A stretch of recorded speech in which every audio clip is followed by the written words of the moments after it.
তোদের কি মা নাই? জুলাইকে তোরা স্বীকার করিস না? যদি জুলাইকে ধারণ করিস তাহলে এমন একজন মাকে কেন তোমরা অপমান করছিস?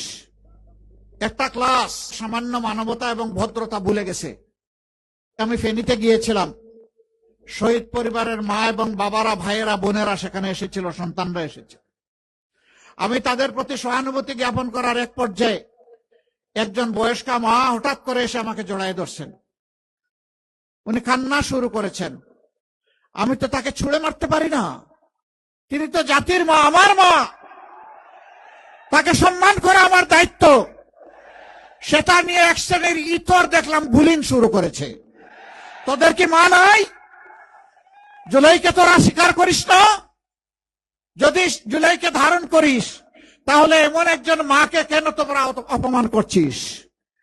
সম্মানিত বন্ধুগণ, এখানে যুবকরা আছেন, আমরা স্পষ্ট বাতায় বলছি। বহু জায়গায় ভয়ভীতি দেখানো হচ্ছে, বলা হচ্ছে অমুক মার্কায় ভোট না দিলে ভোট সেন্টারে যাবেন না, গেলে খবর আছে। আমি মাদেরকে বিশেষভাবে বলবো, তাদেরকেই ভয় দেখানো হচ্ছে।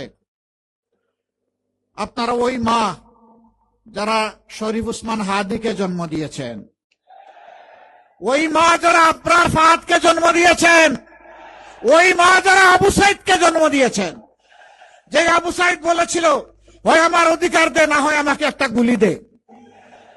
আপনারা সেই মা।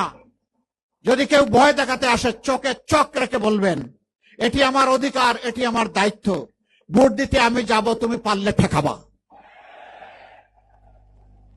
ওরা বিড়ালের মতো পালাতে বাধ্য হবে ইনশাআল্লাহ। আমরা আছি, আমরা আছি, মায়েদের সাথে আছি।